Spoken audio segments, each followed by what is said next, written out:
I got ready. I'm free. I'm totally free for the course, and I got myself ready with using technology, and hopefully no health issues or problems.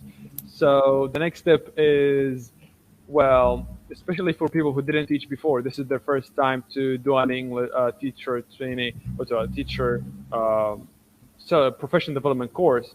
How much do I need to know about the language before the course, like the minimum knowledge I should have?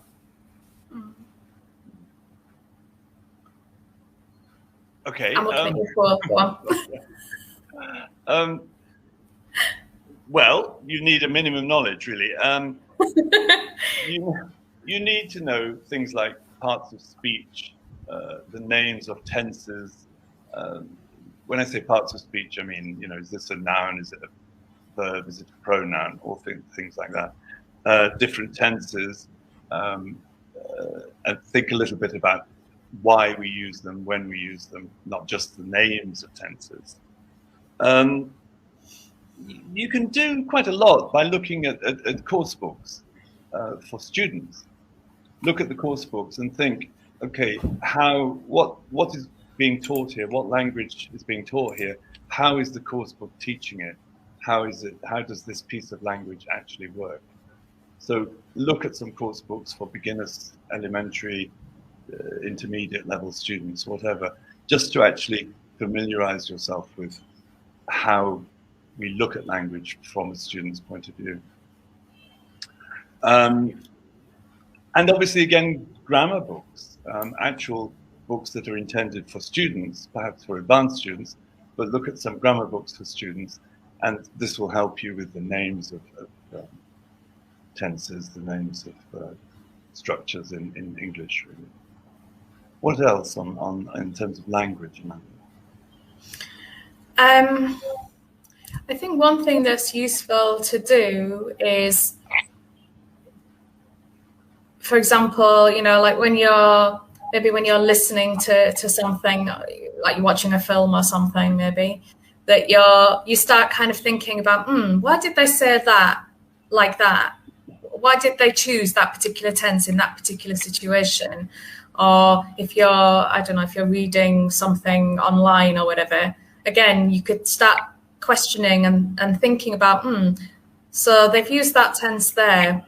Why have they used that tense? And if you start asking yourself those questions, it will get you into the habit, of course, of asking those questions. Because, of course, as language teachers, it's very important that we can think about, why is this tense or this structure or this vocabulary being used in this particular context?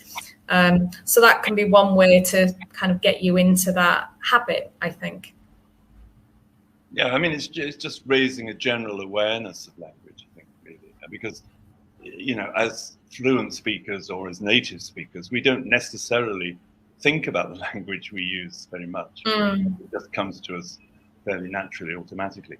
It's getting that idea of thinking about language. And actually, that's a good point, Paul. I mean, okay, we know that teachers coming to this course are a mixture of non-native speakers and native speakers. So generally with non-native speakers, because they've learned the language themselves already, they've got some of that awareness, or, you know, they can kind of question language a little bit more. With native speakers, particularly if they've never taught language and they've never set foot inside a classroom before, then that's probably one of the biggest challenges of becoming a language teacher is knowing how to analyze language and how to become aware of it. So again, if you're a native speaker and you've never really thought about your language and why we say what we say and how we say it, it's worth doing some research before applying for a CELTA course. Otherwise, it's going to be really difficult.